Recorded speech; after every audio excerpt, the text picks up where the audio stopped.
શું કહેવાય અસુરોના લક્ષણો જોતા હતા.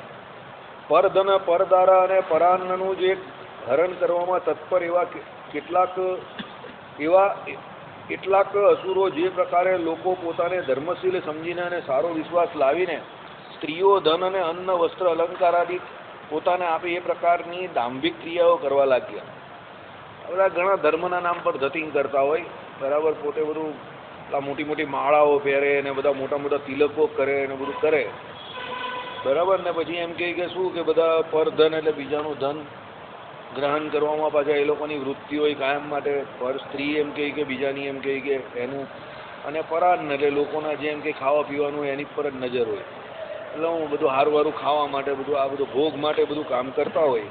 એટલે બહાર બધી ક્રિયાઓ કેવી હોય, એ લોકોની બધી દાંભિક ક્રિયાઓ હોય, અલગ ધર્મનું પણ એ લોકો બહાર સારું એવું અનુશીલન કરતા હોય, અનુપાલન. એટલે બધાને એવું લાગે કે બહુ સારો માણસ છે, અને એમ માનીને લોકો એને સ્ત્રીઓ ધન અન્ન વસ્ત્ર અલંકાર બધું આપે, એ બધા શાંતિથી એનો ભોગ કરે આ બધા, બરાબર.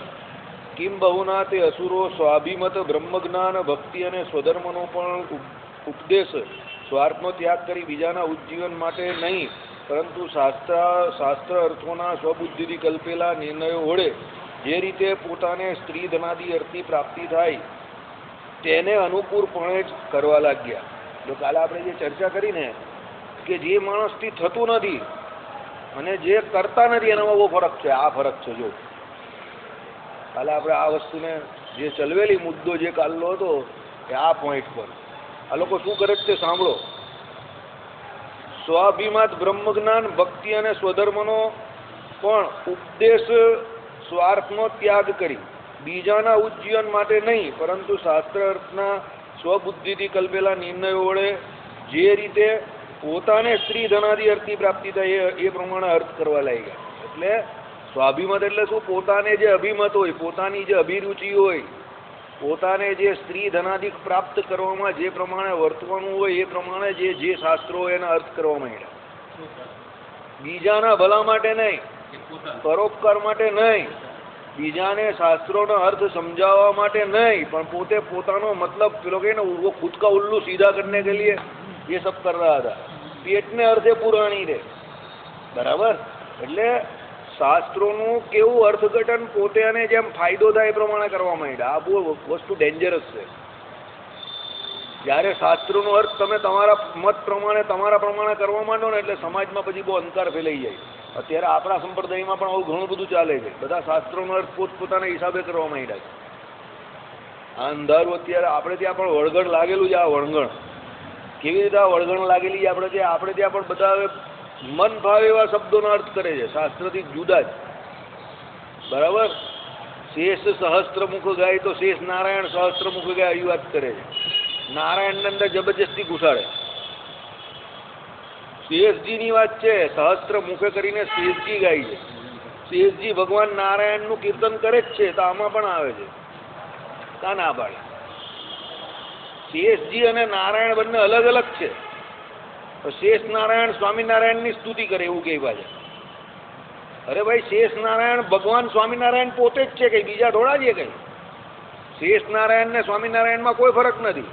શેષજી સહસ્ત્ર મુખ એટલે પેલા જે શેષજી જે સહસ્ત્ર આમાં કયા ને આમાં આપણા શંકરષણ, બરાબર, જે શંકરષણ મુખ્યપણે જેમાં કયા તે એ શંકરષણજી એ આખી ધરાને જે ધારીને બેઠા છે તે સહસ્ત્ર એટલે 1000 ફેણ વાળા તે પોતે એમ કે પોતાના 1000 મુખો દ્વારા એમ કે ભગવાનની સ્તુતિ કરે છે. તે શેષજીની વાત છે, નારાયણ અંદર નહીં ઘુસાડવા. એટલે પોતાને અભિમત પોતાની રુચિ પ્રમાણે બધા શાસ્ત્રોનો અર્થ કરવા માંડ્યા. આ બધા સર્વે નારાયણના નારાયણ એટલે સ્વામિનારાયણ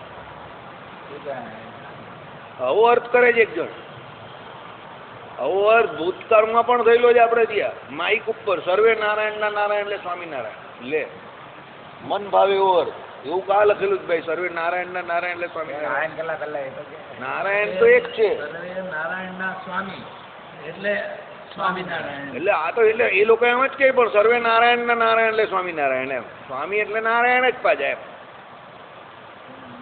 એટલે ટૂંકમાં કહેવાનો અર્થ શું કે બધા ભગવાનના ભગવાન એમ. એટલે આ બધા પોતાના મન ભાવે એવો સ્વાભિમત એટલે પોતાને જે અભિમત હોય એવા શાસ્ત્રોના શબ્દોના અર્થ કરનારા એમ. બરાબર. આ બહુ ડેન્જરસ સાઇન છે કે જે સત્પુરુષ જે છે, જે મુમુક્ષુ જે છે, જેને હકીકતમાં સત્શાસ્ત્રોના શબ્દોનો સાચો અર્થ જાણવો હોય છે, એને એનાથી જાણી જોઈને વંચિત રાખે છે. આજે આખો સૌરાષ્ટ્ર સમાજ સત્શાસ્ત્રના અર્થથી વિમુખ થઈ ગયો છે. આખો સૌરાષ્ટ્ર સમાજ. અહીંયાના સમાજની તો હું એટલે વાત નહીં કરતો કે એ લોકોને બિચારાને એટલી કઈ એમાં એ જ નથી, જિજ્ઞાસા વૃત્તિ જ નથી. કોઈ જે પણ કંઈ કહે તો સાંભળીને આગળ વધે, એને કંઈ ટેન્શન જ નથી. ખાઈ પીને લહેર કરવી, એ તો પ્રસાદ ખાવ, પ્રસાદ મળે એટલે આગળ વધે. બરાબર. પણ જે હકીકતમાં સત્સંગ કરવા માંગે છે, જે જાણવા માંગે છે, બિચારા ભણેલા નથી, એટલે એને મન ભાવે એવો અર્થ બધા આપી દે છે. એટલે કહેવાનો મતલબ શું છે? તમારી જિજ્ઞાસા વૃત્તિ, તમારી ઉત્કંઠા જે છે, એને શાસ્ત્ર અભિમત જે અર્થ થવો જોઈએ મળતો નથી. એના બદલામાં બધા પોતપોતાના હિસાબે એના અર્થ કરે છે. બરાબર. એટલે અહીંયા એ જ કહેવા માંગે છે કે ભાઈ એ બધા આવી રીતે કરતા હતા અને લોકોનું શોષણ કરતા હતા. અત્યારે લોકોનું શોષણ કરવા કરતા લોકો એવી રીતે કે આને મારા મતમાં જોડી દો, આવું વધારે ચાલે. કે હું જે માનું એની અંદર જોડી દેવાને. બસ બધાને એવું છે કે ભાઈ મારામાં જોડી દેવાને. ભગવાનમાં જોડાય કે નહીં જોડાય પછીની વાત છે, પણ મારામાં પેલો જોડી દેવાને. બરાબર. એટલે આ બધું આજનું નહીં ચાલતું. આ બધું પૂર્વે યથાકાલ યથા પરિસ્થિતિ આ બધું યુગે યુગે ચાલ્યા જ કરે છે. એમાં નવું નથી ને શાસ્ત્રોમાં એનું વર્ણન છે જ. અને જે શાસ્ત્રમાં જે ભગવાનનું જે પ્રમાણેની જે યથાકાળ જે પરિસ્થિતિ હોય એનું વર્ણન જે સમજતો હોય, જાણતો હોય ને, એ આ બધી વસ્તુથી દૂર રહી શકે, ચેતી શકે.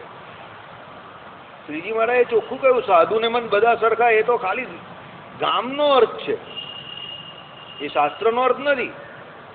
શાસ્ત્રનો અર્થ તો શ્રીજી મહારાજે કહ્યું ને, સાધુ હોય એને સાર અસારનો વિવેક ખબર પડે, બીજાને થોડી ખબર પડે. સાર એટલે જે સાચું છે તે, અને અસાર એટલે જે ત્યાગ કરવા યોગ્ય છે તે.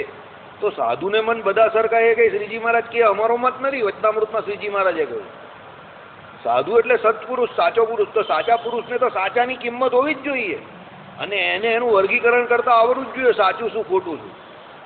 તો જ એ બીજાને પણ કહી શકે ને એ પ્રમાણે. એટલે સાધુને મન બધા સરખા એ આપણા સંપ્રદાયનો આપણો મત નથી. બધા કેટલા બધા લોલાંગર બાવા ને આ બધા કેટલા બધા ઘૂમતા હોય છે, પેલા ચેરકી રાખે ને આને તેને. એને જોડે આપણે થોડા કંઈ મળે છે.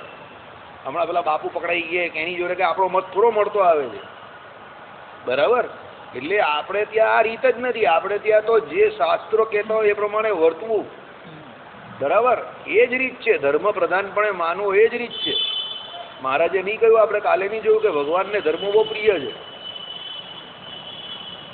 એટલે જ અસુરો પણ ધર્મનું ખંડન કરીને એને તોડી મરોડીને પોતાના હિસાબે એનો ઉપયોગ કરે છે. આવી ગયું ને કે ભગવાનને પીડા પમાડવાનું કારણ શું? તો ધર્મને પીડા પમાડે એટલે ભગવાનને પીડા થાય એમ. ભગવત ભક્તોને પીડા પમાડે એટલે ભગવાનને પીડા થાય. એટલે એ પ્રમાણે નારાયણને જાણીને મહારાજે ન કહ્યું ધર્મદેવોને ભક્તિ માતાને કે તમને અમારા જાણીને તમને અસુરો પીડે છે. ભગવાન જ્યારે શ્રી કૃષ્ણ મૂર્તિ રૂપે વૃંદાવનમાં એ મૂર્તિમાંથી ભગવાન જ્યારે પ્રસન્ન થયા ત્યારે ધર્મદેવને ભક્તિ માતાને ભગવાને શું કહ્યું કે ભાઈ તમે ધીરજ રાખો, અમે તમારે ત્યાં આવવાના જ છે, અને અસુરોથી તમને જે આ પીડા થાય છે એમાંથી તમને અમે મુક્ત કરાવશું, અને તમને અમારા જાણીને એ પીડે છે એટલું યાદ રાખજો. તમે અમારા છો એટલે તમને એ પીડે છે. એટલે અસુરનું મુખ્ય લક્ષણ જ આ છે કે શાસ્ત્રોના અર્થ હોય એ અર્થનો અનર્થ કરે, અને પોતાને સ્વ અભિમત એટલે પોતાને જે રુચિ પડે એ પ્રમાણે એનું અર્થઘટન કરે, અને એ પ્રમાણે પછી આવનાર માણસને પછી ચશ્મા પહેરાવી દઈએ. બરાબર. અહીંયા જે સત્પુરુષ છે તે કેવો છે? એના બદલામાં ભગવાન કહીને સત્પુરુષની સમજણ શું છે? તે તો શાસ્ત્રમાં જે પ્રમાણે ભગવાનનું સાકારપણાનું અને ભગવાનના રૂપ સ્વરૂપનું, ભગવાનના ગુણ, ભગવાનના વિભૂતિયુગ એની જે પ્રમાણે વાત કરી હોય એ પ્રમાણે જ જણાવે. એ પોતાના માટે કંઈ ના કરે. બધું ભગવાન સંબંધિત ચર્ચા હોય. એટલે આ તો ફરક છે. બરાબર. ચાલો. વળી તે અસુરો વેદો સ્મૃતિઓ વગેરેના સત્ય અર્થો પણ શબ્દોના અન્યથા વ્યાખ્યાન કરીને પોતપોતાની રુચિના અનુસારે વિપરીત જ કરવા લાગ્યા. આવી ગયું ને. વેદો એટલે વેદોમાં રહેલી શ્રુતિઓનું અર્થઘટન પણ પોતે ઈચ્છા થાય એ પ્રમાણે કરવા લાગ્યા, અને બીજી જે સ્મૃતિઓ જે કઈ એના અર્થો પણ એ લોકો પોતપોતાના હિસાબે કરવા લાગ્યા. બરાબર. વળી પોતાની બુદ્ધિકલ્પનાથી બ્રહ્મરૂપપણે માનેલા આત્માના સ્વરૂપનો સાક્ષાત્કાર કરવામાં મુખ્ય સાધન સુરાપાન છે. તથા તે સાધન વૈરાગ્યાદિથી પણ અધિક છે એમ સર્વત્ર કહેવા લાગ્યા કે ભાઈ તમે એમ કહી કે જે પોતે ભ્રમરૂપ વર્તવું હોય, ભ્રમરૂપ કેવી રીતે વર્તાય તો આત્મ સાક્ષાત્કાર થાય ત્યારે તો સુરા પીવાની અને પછી ધૂણવાનું, સુરા પીને તમને જે તમારું ભાન તમે ભૂલી જાઓ ને પછી તમને એમાં જે કંઈ દેખાય એ તમને થયેલો આત્માનો સાક્ષાત્કાર. ગટરમાં સૂતા સૂતા તમને જે દેખાય એ આત્મ સાક્ષાત્કાર. બરાબર? એટલે એ વૈરાગ્યાદિકથી પણ અધિક છે. એટલે તમને વૈરાગ્ય જે થયો હોય એનાથી પણ અધિક છે. ગીતામાં ચોખ્ખું કહ્યું સત્વગુણની પ્રાપ્તિ શું છે? તો વૈરાગ્ય છે. તમને જ્યારે સત્વગુણની પ્રાપ્તિ થાય ત્યારે જગત પ્રત્યે વૈરાગ્ય આવે. બરાબર? એ વૈરાગ્ય કરતાં પણ અધિક શું કહ્યું? આ લોકોએ કહ્યું છે કે ભાઈ સુરાપાન કરીને આત્મ સાક્ષાત્કાર થાય તે વૈરાગ્યાદિકથી પણ અધિક છે. આવું પોતે અર્થઘટન કરવામાં આવ્યું. બરાબર? તથા તે અસુરો વિષ્ણુ, શિવ તથા મહાકાલી વગેરે ઈષ્ટદેવોની પ્રસન્નતામાં તથા તેમના પ્રત્યક્ષ દર્શનમાં મુખ્ય સાધન મદ્યપાન, માંસ ભક્ષણ અને મૈથુન છે એમ જાણીને બીજાઓને કહેવા લાગ્યા. જોવા એ લોકોના લક્ષણ કેવા પાપ કરે છે, કોઈ પાપ બાકી નહીં રાખતા. તો ભાઈ એ જેના આ મુખ્ય ત્રણ સનાતન સંસ્કૃતિમાં ત્રણને મુખ્ય માનનારો હોય, વૈષ્ણવ હોય તો વિષ્ણુને માને, શૈવ હોય તો શિવને માને અને શક્તિનો ઉપાસક હોય તો મહાકાલી આદિ જે કોઈ રૂપે શક્તિને માનતા હોય. એટલે લોકોને કહ્યું આ લોકોએ કે ભાઈ તમારા ઈષ્ટની તમારે પ્રાપ્તિ કરવી હોય તો એના માટે શું કરો? મદ્યપાન કરો, માંસ ભક્ષણ કરો, મૈથુન કરો.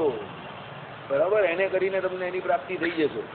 જે મુખ્યત્વે પોતપોતાના લક્ષણમાં, પોતપોતાના લક્ષની અંદર લક્ષને પ્રાપ્ત કરવામાં સૌથી પહેલા આ જ બધા શત્રુઓને જીતવાના છે.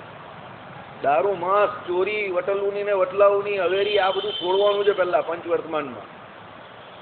આધ્યાત્મ માર્ગમાં પહેલા પંચવર્તમાન તો પાડવાના જ છે તો જ તમે આગળ વધો. એ પંચવર્તમાન લોપાવીને જ એ લોકો કામ કરવા માંડ્યા. બરાબર? એટલે આવા મોટા આ લોકો ભગવત ભક્તોના અને ભગવાનના શત્રુ હતા. ચાલો. અને તે અસુરો અગ્નિહોત્રાદિ દેવકર્મમાં તથા શ્રાદ્ધાદિ પિતૃકર્મમાં તે દેવાદિકની પ્રસન્નતા માટે માંસનું જ નૈવેદ્ય છે એમ સ્વયં સમજીને વિષ્ણુ વગેરે સાત્વિક એવા પણ દેવોનું તથા પિતૃઓનું વારંવાર માંસ મદિરા વડે મહાયજ્ઞના છળથી યજન કરવા લાગ્યા. દેવાદિક જે એમ કે શું કયું કર્મ કહેવાય? દેવકર્મ જે દેવાદિકનું કરવાનું તે અને શ્રાદ્ધાદિક પિતૃકર્મ. એટલે યજ્ઞાદિક જે કરે તે દેવકર્મ માટે, એના માટે, અને શ્રાદ્ધાદિક જે પિતૃકર્મ એની અંદર એ લોકો શું ભગવાન વિષ્ણુ આદિક સાત્વિક દેવોનું જે આવાહન કરે અને એને નૈવેદ્ય ધરાવવાનું એમાં પણ એ લોકો શું માંસ પીરસવા માંડ્યા. કેમ? પોતાને જે માંસ અતિ પ્રિય છે એટલે રસના ઇન્દ્રિયને પોષણ કરવા માટે કે ભાઈ એ લોકો પોતે એમ કહે કે સ્વયં એવું સમજીને ને ભાઈ બીજાને પણ એવું સમજાવવા માંડ્યા અને દેવતાઓને પણ એ પ્રમાણે યજન કરવા માંડ્યા. વિષ્ણુ, શિવ, મહાકાલી આદિક શ્રેષ્ઠ દેવોના મંદિરોમાં પણ પરદારાનો પ્રસંગ કરવા માંડ્યા. મંદિરોમાં પણ આ લોકોએ વ્યભિચાર ચાલુ કરી નાખ્યો. બરાબર? તથા સ્વાર્થ સિદ્ધિ સારું બહુધાપણે બ્રહ્મ ઇત્યાદિ 5 મહાપાપો પણ કરવા લાગ્યા. પોતાના સ્વાર્થની સિદ્ધિ માટે શું 5 મહાપાપ પણ કરવા માંડ્યા આ બધા. બરાબર? એ રીતે ધર્મમાર્ગના છળથી નરકનો માર્ગ ચારે તરફ પ્રવર્તાવા તત્પર થયા. કે ધર્મ માર્ગના નામ પર અધર્મનો જ ફેલાવો કરતા હતા એટલે છળ કહેવાય આને. બરાબર? કપટ કરેલું કહેવાય. એટલે એ બધા પાપ કરતા હતા એટલે લોકોના શિષ્યો પણ પાપ કરવા માંડ્યા. એટલે ચારે બાજુ એમ કે નરકના જે યમાલયો તરફના રસ્તા હતા તે સાંકડા થવા માંડ્યા. કેમ? આ તો અલંકારિત ભાષા છે. બધા નીચે નરકમાં જ જવા માંડ્યા આ બધા ખોટા ધંધા કરીને. તે આ અસુરો બૌદ્ધાપણે પુણ્યતીર્થ, પુણ્યક્ષેત્ર તથા પૂરનગરમાં તપસ્વી વગેરેના વિવિધ વેશોથી કેટલાક શસ્ત્ર નહીં ધારણ કરીને તો કેટલાક શસ્ત્ર ધારણ કરીને નિવાસ કરીને રહ્યા. આ બધા શું તીર્થોમાં રહી, કારણ કે બિચારા પેલા મુમુક્ષુ ધાર્મિક માણસો આવે શ્રદ્ધાવાળા એ લોકોને ઉલ્લુ બનાવે. બીજે કાં પુણ્યક્ષેત્રોમાં. તીર્થોમાં તીર્થ કોને કહેવાય? નદી હોય ત્યાં તીર્થ કહેવાય. પુણ્યક્ષેત્ર હોય ને અમુક ડાયરેક્ટ મંદિર હોય ત્યાં ક્ષેત્રોમાં જગ્યા ઉપર, તે જગ્યા ઉપર પણ બધા મુમુક્ષુઓનો ધસારો રહેતો હોય ને વાર તહેવારે. બરાબર? અને બીજા પૂર નગરમાં એટલે બધા જે મોટા મોટા નગર હોય, પૂર હોય એને વિશે એ લોકો રહેવા માંડ્યા. કયા અલગ અલગ વ્યક્તિ બધા રહેતા હતા. અમુક પાછા શસ્ત્રો પણ રાખતા હતા, અમુક નહીં પણ રાખતા હતા. તે અસુરો એ રીતે રહીને જે સ્થળમાં પોતાની શિષ્ય શાખાનું બળ હોય ત્યાં તો પૂર્વોક્ત પાપાચાર પ્રત્યક્ષપણે પ્રવર્તાવા લાગ્યા અને જ્યાં બળ ન હોય એવા સ્તરમાં પ્રચ્છન્નપણે પ્રવર્તાવા લાગ્યા. એટલે જ્યાં પોતાના શિષ્યો વધારે હોય ત્યાં તો પ્રત્યક્ષપણે જ એ લોકો પાપ કરવા માંડ્યા, બધાની સામે જ, કઈ ટેન્શનની દાદાગીરી એમ. અને જ્યાં એવું ના હોય પોતાનું બળ ત્યાં છુપી રીતે કરતા હતા, પણ બધા પાપ તો કરતા જ હતા. વળી તે અસુરો પૂર્વોક્ત પ્રકારવાળા પોતાના દુષ્ટમતની પુષ્ટિ માટે જોનારા જનોને જરૂર મોહ ઉત્પન્ન થાય એવા નવીન ગ્રંથો સ્વ બુદ્ધિ કલ્પનામય પદ્યબંધી, જો આ બધા પોતાની બુદ્ધિથી ગ્રંથ પણ બનાવતા હતા, રચવા લાગ્યા. બધા અસુરના લક્ષણ છે. પોતાની બુદ્ધિથી સ્વકલ્પિત બુદ્ધિથી ગ્રંથને રચના કરવી ને, આ બધા અસુરના જ લક્ષણ છે. જે ભગવાને મૂળ શાસ્ત્ર બનાવ્યા તે, જે ભગવાન અને નંદ સંતોએ મૂળ પદોની રચના કરી તે, એનાથી વિશેષ બીજું કંઈ કરવાની જરૂર જ નથી. ભગવાનના ભક્તનું કામ શું છે? ભગવાનના ભક્તનું લક્ષણ શું છે? એના નાથ અને એના જે આગળના પ્રાચીન જે એમ કહે કે નંદ સંતો જે કંઈ કરી ગયા એને ગાવાનું, એનું ગુણ કીર્તન કરવાનું, એમાં એનું જીવન આરામથી પૂરું થઈ જાય. એને કંઈ નવું કરવાની જરૂર જ કાંઈ. અને કોઈએ કંઈક કરવું પણ હોય તેમાં નવું કંઈ સંશોધન થવાનું જ નથી. એ તો પૂર્વના જે શાસ્ત્ર છે એમાંથી જ થવાનું. નવું કાંઈ આવવાનું? નવું કોણ લાવવાનું? મને કોઈ એક તો આવીને બતાવે એવું કે કંઈ નવું લાવ્યો કે એણે કંઈ નવું શોધ્યું? નવું કંઈ શોધાતું જ નહીં. જે કંઈ છે કે જે કોઈ કંઈ પણ શોધે છે એ બધું વેદાદિક શાસ્ત્રોમાં છે જ. એ બધું નંદ સંતો કરી જ ગયા છે. બ્રહ્મસૂત્ર ભાષ્ય કહ્યું કે બધું જ તમે, તો પછી તમારે નવું કંઈ રચવાની જરૂર જ કાઢી પડે. તમે નવું રચો, તમે કહો કે ભાઈ અમે નવું રચીએ, એમાં તમને હું વાંધો? તમારા જૂનવાની પણ જરૂર જ કા છે?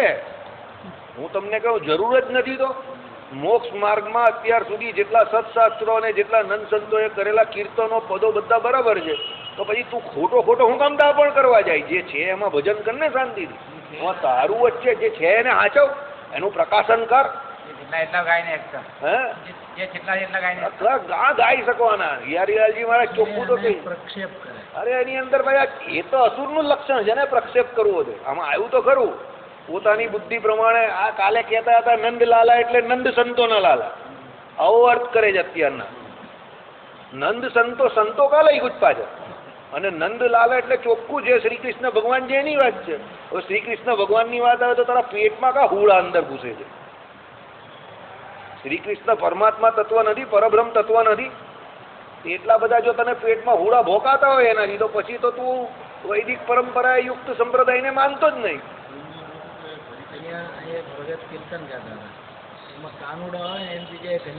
હા, એ તો બધા પોતપોતાના હિસાબે. હા, આ બધા કટ્ટરવાદીઓ છે. આ બધા કટ્ટરવાદીઓ છે. આ લોકોમાં IS ના પેલા જે અત્યારે ઈરાક ને લિબિયામાં હુમલો સિરિયામાં કરનારા છે, એમાં કોઈ ફરક નથી.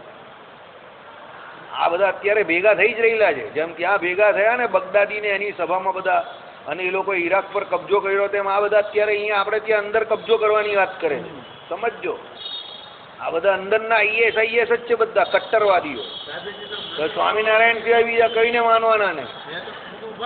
પણ એ હજુ તમને ખબર નહીં, બંને દેશના આચાર્યોથી માંડીને ભુજ દેશના સંતો હવે બધા જોરમાં લાગી પડેલા છે કે જે પ્રમાણે સંપ્રદાયની વ્યવસ્થા છે એ જ પ્રમાણે કામ કરવાનું છે. કે ભાઈ સંપ્રદાયના જે મૂળ ગ્રંથો છે એનો જ પ્રચાર પ્રસાર કરવાનો છે. સંપ્રદાયની જે મૂળ ઉપાસના છે એનો જ પ્રચાર પ્રસાર કરવાનો છે. વાસુદેવ મહાત્મા જ્યાં સંપ્રદાયના મૂળ, જે સંપ્રદાયનું મૂળ છે કે જેના દ્વારા તમારા ઈષ્ટદેવની ઓળખાણ થાય છે. બાકી સ્વામિનારાયણ ભગવાનને છપૈયાથી 30 કિલોમીટર દૂર તો કોઈ ઓળખતું નથી. અયોધ્યામાં તમારે કેટલા જણને પૂછો ત્યારે તમે માન છપૈયા પહોંચો. તમે ત્યાં પ્રચાર પ્રસાર કરી નહીં શક્યા અને અમેરિકા જઈને પ્રચાર પ્રસાર કરો તો એ કેવો પ્રચાર પ્રસાર? કે તમારા ઈષ્ટદેવના જન્મભૂમિની 30 કિલોમીટર આગળ પાછળ કોઈ ભગવાનને ઓળખતું નથી. ભાઈ પેલો કે અમેરિકામાં પ્રચાર પ્રસાર કરવા ગયેલો, કોને? ગોરાને પ્રચાર પ્રસાર કર્યો? કેટલા ગોરાને સત્સંગી કર્યા? તમે કેટલા ગોરાને સત્સંગી કર્યા? મને એક તો બતાવો. ગોરાને શ્રી કૃષ્ણની માળા જપાવવાનો દમ જો કોઈમાં હોય તો પેલા પ્રભુપાદ સ્વામીમાં હતો. યાદ રાખજો. એને હરે રામ હરે કૃષ્ણ કરીને ભારત ભૂમિના સૌથી મોટા રામ અને કૃષ્ણ જે અવતાર થઈ ગયા એને દુનિયામાં આખી ધૂન ફેમસ કરી નાખી. એ માણસમાં દમ કહેવાય. કેમ? એ માણસ પાસે સત્ય હતું. એ પેટની અંદર મેલ લઈને નહીં ગયેલા, એણે હકીકતમાં પ્રચાર પ્રસાર કરવો હતો એટલે એ કરી શક્યા. સમજો, આ તો તમે પેટની અંદર મેલ લઈને જાઓ તો પછી ભગવાન તમારા કાર્યમાં ભરે જ કાઢી. અને કોઈ કહે કે ભાઈ સ્વામિનારાયણનું નામ દેશ વિદેશમાં બધે ફેમસ થઈ ગયું, એ તો કોઈ સત્સંગી નહીં થયું, તો ખાલી નામ દે છે, બોલે છે. હારા 1100 એટલે કેટલા 1130 મંદિર બનાવ્યા. એ 1130 મંદિરમાં કુલ લોકો કેટલા જાય છે એ તો જો, હાજરી કેટલા લોકોની, રોજ લોકો કેટલા દર્શન કરવા જાય છે. અને એમાં પણ ભગવાન તત્વ પરમાત્મા તત્વને ઓળખનારા કેટલા. મંદિર તો બધા કેટલા બની જાય, એમાં કાં કઈ ના છે. આ બધો ડોર છે. તમારે હકીકતમાં ભગવાનને રાજી કરવા હોય તો તમારે શ્રીજી મહારાજના સિદ્ધાંતનો પ્રચાર પ્રસાર કરો પહેલા જઈને, અને ઇન્ડિયામાં કરો, ડાંગ જિલ્લામાં કરો, આવા જિલ્લામાં કરો, જ્યાં ગરીબી છે ત્યાં કરો જઈને, ત્યાં મંદિર બાંધો. સંસ્થા પાસે પુષ્કળ પૈસા છે. સંસ્થા પૈસા માટે કઈ કકડાટ કરવા જેવો નથી. લક્ષ્મીનારાયણ દેવ પાસે પુષ્કળ પૈસા છે. એને એના વ્યવહાર માટે જ આ બધા ઝઘડા છે. આટલા બધા જે ઝઘડા છે ને એ બધા લક્ષ્મીનારાયણ દેવના રૂપિયાના જ ઝઘડા છે, વ્યવહારના જ ઝઘડા છે. એના માટે જ ઇલેક્શનો પણ થાય છે. તે પૈસાને હીધી ઠેકાણે વાપરો, કરો. ડાંગની અંદર સત્સંગ કરાવો, આવાની અંદર સત્સંગ કરાવો, મોટા મંદિર બાંધીને ત્યાં લોકોને જમાડો. જેને જમવાની જરૂર છે સ્વામિનારાયણ ભગવાનની કંઠી પહેરાવો, એને વર્તમાન ધરાવો. પછી અમેરિકા જવાની કાં જરૂર છે? સીધા સત્સંગી તમને અહીંયા બનાવ્યા. અરે ભાઈ, માર્કેટિંગ એજન્સી લઈને બેઠેલો છું. ગ્રાહક કા છે તો મને બધી ખબર છે. બોલો ને, રિયલ કસ્ટમર બતાવું તમને. ત્યાં જઈને સત્સંગી બનાવો તમે, એના વંશ પરંપરાગત સત્સંગી થઈ જશે તમારા. જાઓ 10,000 સત્સંગી ત્યાં બનાવો તો તમને કાયમ માટેના નવા 10,000 સત્સંગી બની મળી જશે. ખાવા પીવાની વ્યવસ્થા કરો ત્યાં જઈને. કયા સંપ્રદાયમાં ઓછું છે? બહુ છે. દરેક વસ્તુમાં તો બધું માંગવા જ બધા ઊભા રહી જાય છે કે ભાઈ આપો આપો આપો આપો. કઈ અંદરથી મંદિરમાંથી તો કઈ નીકળતું જ નથી. લક્ષ્મીનારાયણ દેવના ખજાનામાંથી તો કાં કઈ નીકળે છે? જે છેવું છે તેવું ને તેવું તો રહી છે, વધે છે. ઘટતું તો છે જ નહીં બાજુ, ને ઘટે એવું પણ નથી, કારણ કે લક્ષ્મીનારાયણ દેવ સાક્ષાત બિરાજમાન છે. અને આપણે પણ એવું જ કહીએ કે એ વધવું જ જોઈએ, પણ એનો સદુપયોગ તો થવો જોઈએ ને. આપણે કાં દેવના વિરોધી છે કે સંપ્રદાયના વિરોધી? સંપ્રદાયનો પ્રચાર પ્રસાર પોઝિટિવલી કરો, સંપ્રદાયની રીત પ્રમાણે કરો. ઉદ્ધવ સંપ્રદાય છે એમ કેવું બધે કા જઈને સ્વામિનારાયણ સંપ્રદાય એમ ખોટો પ્રચાર પ્રસાર હું કામ કરો? સંપ્રદાય તો તમારો ઉદ્ધવ સંપ્રદાય છે. સ્વામિનારાયણ ભગવાન તો આપણા ઈષ્ટદેવ છે, એમ વાત કરો કે ભાઈ અમારા ઈષ્ટદેવ સ્વામિનારાયણ ભગવાન છે. સંપ્રદાય તો અમારો ઉદ્ધવ સંપ્રદાય. તો જ્યાં આવે ત્યાં ઠોકા ઠોક સ્વામિનારાયણ સંપ્રદાય, સ્વામિનારાયણ સંપ્રદાય. સ્વામિનારાયણ કઈ સંપ્રદાય છે આપણો? સ્વામિનારાયણ ભગવાન આપણા ઈષ્ટદેવ છે. અને સંપ્રદાય એટલે ગુરુ પરંપરા છે. ગુરુ પરંપરાની મહારાજે વડતાલના 18માં વાત કરેલી છે. આપણી જે આચાર્ય મહારાજની જે પરંપરા છે ધર્મકુંડની, એ આપણી ગુરુ પરંપરા છે. એ પ્રમાણે વાત કરો તમે. ભગવાન તમારા કાર્યમાં 100% ભળશે. કેમ ન ભળે? 100% ભળે. પણ પછી તમે ગામ જેમ કરે, બીજાનો પ્રચાર પ્રસાર આટલો થયો, બીજાના આટલા મંદિર થયા, તો આપણે પણ એની સીધી નકલ કરી નાખવાની અને અક્કલ લોકો ઉપયોગ જ નહીં કરો તો પછી કંઈ થાય નહીં. તમારું ભગવાન જ નહીં પડે તમારા કામમાં. હા, હવે હમણાંની જ તમને વાત કરું. હવે આ બેસતા વર્ષથી મથુરા એટલે ઝરખોડ પેલી ગૌશાળા છે, એમાં 10 દિવસ બહુ મોટો ઉત્સવ છે. બરાબર? ગૌ નવરાત્રિ એ લોકો દર વર્ષે કરે, તો આ વર્ષે તો ત્યાં 50 લાખ રૂપિયાનો ખર્ચો છે, જમવાનો ને એનો 50 લાખનો ખર્ચો. તો લગભગ તમને કહું મહિના પહેલાં સુધી વ્યવસ્થા નહીં થયેલી કે 50 લાખ કોણ દઈ જશે. હમણાં જ પેલા જે ત્યાં કથા કરનારા જે રાજેન્દ્ર દાસજી છે, હમણાં જ એક જગ્યા પર કથા હતીને જાહેર કર્યું. એક શેઠજી જાહેરમાં જ ઊભા થઈ ગયા, આમ આંગળી ઊંચી કરી, એમ કે કિતના ખર્ચા है? कि करीब रोज का 5 लाख गिनो तो 9 दिन का 45 लाख जितना हो सकता है. कि मेरे 50 लाख, टटिया बंद कर दो, पैसा नहीं लेना किसी से. एक જ માણસે 50 લાખ આપી. 1 મિનિટમાં કેસ સોલ્વ. 1 જ મિનિટમાં કેસ સોલ્વ. રોજનું 5 લાખનું રસોડું એટલે કઈ કહેતા થાય છે? 5 लाख રૂપિયાનો રોજનો ખર્ચો, 9 દિવસના 45 लाख. પેલા तो आम જ કયા तो भाई 45 लाख के करीब होगा. आप देख लो जरा. कि किसी को कुछ बोलना नहीं है, एडवर्टाइज निकाल दो आप. मैं 50 लाख देता हूँ, सबके सामने कहता हूँ, मेरे तरफ से 50 लाख रुपया. टंटिया खत्म. અગ્રવાલ સમાજના છે ભાઈ. બરાબર. કહેવાનું તાત્પર્ય શું છે? તમે સાચા હોવ તો ભગવાન ભળે તમારા કાર્યમાં, કેમ નહીં ભળે? પણ પછી તમે પોતાનો પ્રચાર પ્રસાર કરો ને ભગવાનને હેઠા મૂકી દો. ભગવાનનો આટલો નાનો ઉપર ફોટો, તમારો આમ હસતો ખોટે હે કરતો. બિચારા ભગવાનને હોધવા પડે. આપણે ભગવાન કાજે ભાઈ, ભગવાન ભગવાન એટલે ભગવાન ઉપર આમ પેલો, મને તો ઘણા બધા ભાઈ ભગવાન પેલા મને દેખાય જ નહીં પહેલા. લોકો આ કોણ હશે જ હે કરતો. હવે એને જોઈને, હા, હવે એનો ફોટો જોઈને કાં જવું છે ભાઈ? નીચે માર્ગમાં, દક્ષિણ માર્ગમાં જવું હોય તો એનો ફોટો જોવાનો. આપણે કાં દક્ષિણ માર્ગમાં જવું છે એનો ફોટો જોઈને? બધા પાછા બધાને એવું છે કે મારા વાળા જ મોટા, બીજા વાળા બધા નાના. બરાબર. એટલે એ બધું શાસ્ત્રોમાં ગુરુનું માન, બધી વાત બરાબર છે, પણ બધું પોતપોતાના હિસાબે છે. જ્ઞાન ગુરુ કયા, દીક્ષા ગુરુ કયા, બધી વાત સાચી છે અને કોઈ ખોટું નથી. ગુરુ વગર જ્ઞાન ન થાય એ પણ સાચું. આજે અમે પણ જે બેઠા છે કે તમે પણ જે બેઠા છે એ કોઈ ગુરુની તમે કૃપા છે એનાથી જ બેઠા છે. પણ એ ગુરુની કૃપા બધી વાત સાચી, પણ એ ગુરુના એવા લક્ષણ પણ હોય. જેમ એની કૃપા હોય એમ એના લક્ષણ હોય તો એની કૃપા હોય, લક્ષણ વગરના નહીં. સમજો? બરાબર. એટલે આચાર્ય પદ માટે જેમ આચાર્ય બીજાને દીક્ષા આપે છે તો એવા એ નિયમમાં પણ રહી છે. એટલે ધર્મકુંડને શ્રેષ્ઠ કહ્યું મહારાજે. એમ બધાના નિયમ છે. ત્યાગી હોય, ગૃહી હોય, સધવા હોય, વિધવા હોય, એમને એમ થોડી મહારાજે શિક્ષાપત્રી બનાવી છે. શિક્ષાપત્રી બીજાને બતાવવામાં બધા એક્સપર્ટ છે આપણે ત્યાં કે ભાઈ તારો નિયમમાં તું રે, આના નિયમમાં આ રે, પણ પોતે કોઈ નિયમ ના પાળવાનું, એમાં પછી ગલી કૂચી કરવાની. આમ મહારાજે કહ્યું ને કે ભાઈ આચાર્યની આજ્ઞામાં મહારાજે કહ્યું કે એણે સદવિદ્યાની પ્રવૃત્તિ કરાવી તો ખોલીને બીજા બધા બેસી ગયા. તે કહે કે આચાર્ય એની આજ્ઞા નહીં પાડતા ને એટલે અમે ખોલીને બેસી ગયા. પણ તને ડાપણ કરવાનું કહ્યું જ કોણે? તને કોણે કહ્યું? એ બધા મોટા બધા મગજમારી કરીને બધી શાળાઓ ખોલે. શાળા ખોલવાની તને જરૂર જ કા છે? તારે સીધા સીધા માળા જ ફેરવવાની છે, ભગવાનનું ભજન જ કરવાનું છે. આ બધા મોટા મોટા વેપાર કરવાની જરૂર જ કા છે? તે કહીને એમાં સંપ્રદાયનો પ્રચાર પ્રસાર. અરે ભાઈ, કાં સંપ્રદાયનો પ્રચાર પ્રસાર થાય છે? તમારો પ્રચાર પ્રસાર થાય છે, સંપ્રદાયનો કાં થાય છે? તમે તમારું ટોળું સંઘ બળ વધારો છો, કાં સંપ્રદાયનો પ્રચાર પ્રસાર થાય? કઈ થતો નથી. બરાબર. એટલે આ બધી ગલી કાઢવાના રસ્તા છે, સમજજો. જેને ભગવાનનું ભજન કરવું છે એ તો આજે પણ વડતાલમાં બેઠા બેઠા શાંતિથી એકલા ભજન કરે જ છે, એવા છે. અને એવા થકી જ સંપ્રદાય બચેલો છે, સમજજો.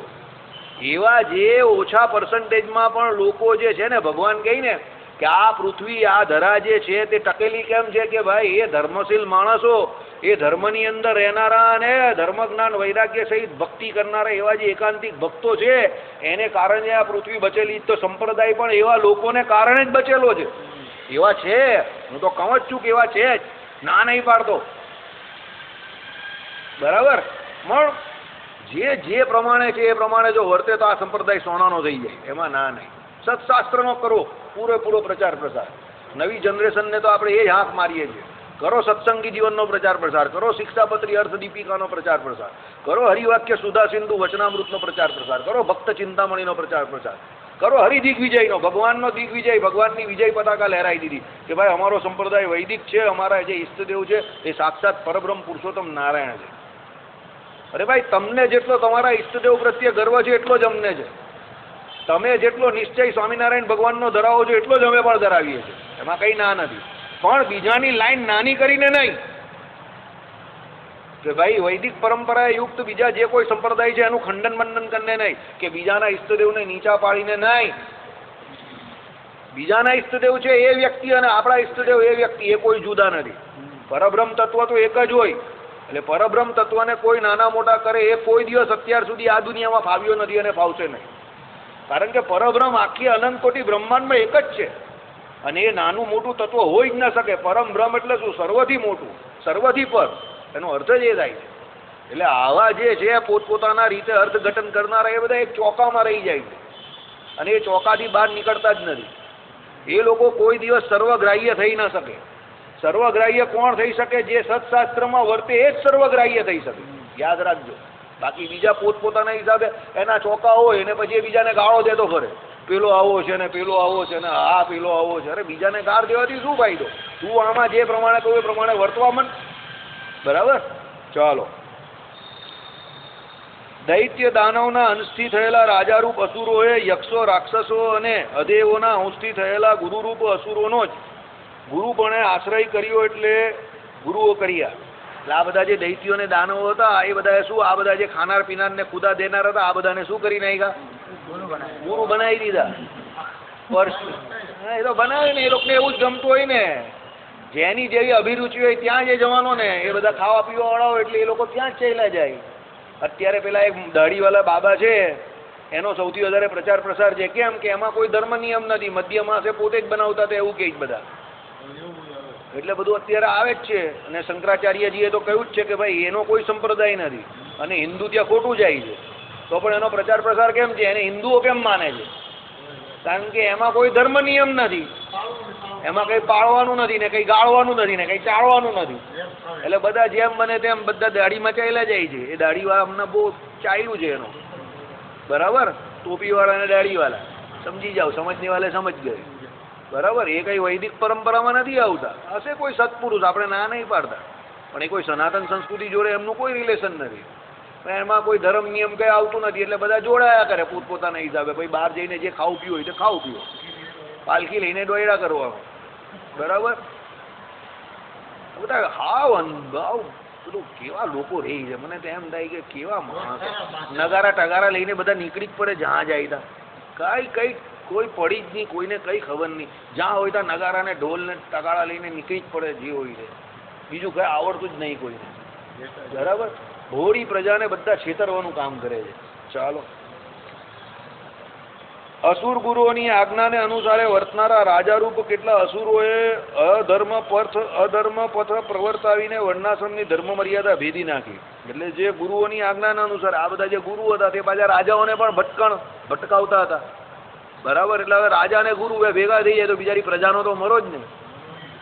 રાજા ખરાબ હોય તો પેલા ગુરુ પાસે જાય અને કહે કે ભાઈ આ રાજાઓ અધર્મી છે તો એને કંઈક સમજાવો. હવે આ તો રાજા જેવો થઈ જાય અને ગુરુ એને પાછા બગાડે. એટલે બધું પાછું પેલું કહે ને કે ભાઈ પેલો આંધળો હોય ને ઉપરથી પાછો આંખની ઉપર પટ્ટા બાંધી દે અને પછી પેલો થાંભલાની વચ્ચે એને છોડી દે તો ભાઈ થાય હું, એનું તો માથું જ ફાટવાનું ને બધી રીતે, એને તો ભટકણ જ લાગવાની. એવું કામ થઈ ગયું. બરાબર. એટલે ભાઈ રાજા પણ એવા, ગુરુ પણ એવા, એમાં બિચારા જે શિષ્યો હતા એ બધા સારા માણસ સત્પુરુષ હતા, તે બધા પીસાઈ ગયા. ચાલો. એ રીતે જ્યારે રાજાઓ અધર્મ પત્ની પ્રબળ પ્રવૃત્તિ કરી ત્યારે તો તે અસુર રાજાઓને વશ વર્તનારી પ્રજાઓ નિર્ભય એટલે ભયશંકાએ રહિત થઈને અધર્માચરણમાં પ્રબળ પ્રવૃત્તિવાળી થઈ. કેમ કે જ્યાં જેવો રાજા હોય ત્યાં તેવી જ પ્રજાઓ થાય. આવી ગયું ને, યથા રાજા તથા પ્રજા. હું એટલે કહું છું ધીરજ રાખજો. દિલ્હીમાં બેઠેલા માણસ અત્યારે વેજીટેરિયન છે, યાદ રાખજો. જેમ આગળની ગવર્મેન્ટ 10 વર્ષ પાર્ટીની અંદર પેલું બધું રાખતી હતી ને અને ભારતની અંદર બધા આવી ગયા ને ચાલુ થઈ ગયું જ ને, તેમ આ ભાઈ વેજીટેરિયન આવેલા છે. એની અસર પડશે જ. શાસ્ત્રોમાં લખેલું છે આ રાજા જેવો હોય એના પડઘા તો પડશે જ. સમજજો. હમણાં નહીં ને ભવિષ્યમાં ટૂંકના એટલે આના પછીના વર્ષોમાં પડશે જ. જરા મજબૂત થવા દો, હજુ પણ દિવસો સુધરવા દો, પડઘા પડશે જ. અને ટૂંક સમયમાં તમને એક બીજી જાહેરાત પણ જોવા મળશે ટીવીની અંદર જ, બી વેજીટેરિયનની.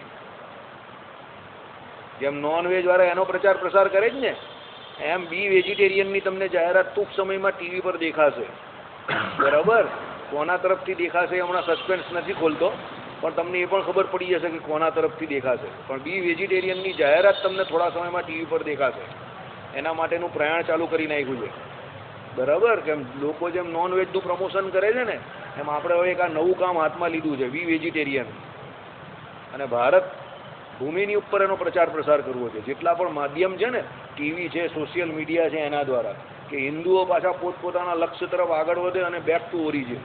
હિન્દુઓ જે નોનવેજ તરફ આગળ વધ્યા જ ને, નોનવેજના જે અત્યારે દૂષણ જે છે અને એનાથી જે શરીરને અને મનને જે બીમારીઓ થાય છે એ બધી હવે ટીવી ઉપર ને એની ઉપર ધીમે ધીમે કરીને લાવવાનો પ્રયત્ન ચાલુ કરી રહેલા છે આપણે. એટલે ભેગા કરીને એક જગ્યા પર ચાલુ કરવાના છે. ટૂંક સમયમાં આ કામ ચાલુ કરવાના છે.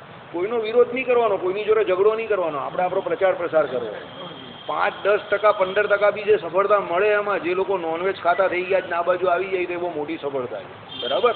ચાલો, એટલે શું છે કે આ તો બધા રાજા જે એવા હતા એટલે પ્રજા બી એવી થઈ ગઈ, પછી અધર્મ પરાયણ થઈ ગઈ, બધો કોઈનો ભય જ નહીં, ખાતા પીતા થઈ ગયા, પરસ્ત્રી ગમન કરતા થઈ ગયા, બધા લુચ્ચા થઈ ગયા, લોકોના પૈસા ખાતા થઈ ગયા, જમીનો ખાતા થઈ ગયા. બરાબર છે ને? અંધેરી નગરીને ગંદુ રાજા ટકેશેર ભાજી ટકેશેર ખાજા, બધા એવું તો સબ ચલતા હે. એમ વૃદ્ધ ચાણક્ય કહ્યું છે. ચાણક્ય કહી ગયેલા યથા રાજા તથા પ્રજા, જેવા રાજાઓ એવી જ પ્રજા થાય. એ રીતે કેવળ અધર્મની પ્રવૃત્તિ થઈ ત્યારે શું થયું તે હવે કહે છે. વૈદિક, સાત્વિક, સનાતન એવો યજ્ઞ માર્ગ બધાએ દેશમાં સમુચ્છિન્ન થઈ ગયો. વૈદિક પરંપરા જે ચાલતી હતી ને એમાં સનાતન પરંપરામાં જે યજ્ઞ યાગાદિક થતા હતા એ બધું બંધ થઈ ગયું. બરાબર? પછી શું થયું સાંભળો. યજ્ઞ માર્ગનો ઉચ્છેદ થતા બ્રહ્માદી સર્વ દેવતાઓ ધર્મબળે અત્યંત રહિત થઈ ગયા. બ્રાહ્મણો પણ ધર્મબળે રહિત થઈ ગયા. યજ્ઞ દ્વારા દેવતાઓને આહુતિ પહોંચતી હતી એટલે એ બધા દેવતાઓ કેવા બળવાન થતા હતા. યજ્ઞ બંધ થઈ ગયો એટલે દેવતાઓ કેવા થઈ ગયા? બધા બળ વગરના થઈ ગયા. બ્રાહ્મણોનું બ્રાહ્મણત્વ ચાલ્યું ગયું. બ્રાહ્મણોની જે અવગણના થઈ, બ્રાહ્મણોનું બ્રાહ્મણત્વ ચાલ્યું ગયું. એટલે જ આ વર્ણાશ્રમના ધર્મો અને આખી સંતતિને આ બધા પ્રજાને બધા અત્યારે દુઃખી છે. કારણ કે બ્રાહ્મણોની આ ફરજ છે કે ભાઈ બ્રાહ્મણત્વ જે પોતે એમનું છે એના દ્વારા એ બ્રહ્મ શબ્દ અને બ્રહ્મ જે આખી સંજ્ઞા છે એનો અર્થ બધા બીજી જાતોના લોકોને સમજાવે. પણ આજે બધા જ પોતપોતાના એમાંથી નીકળી ગયા. શ્રીપતિમ શ્રીધરમ સર્વદેવીશ્વરમ ભક્તિધર્મ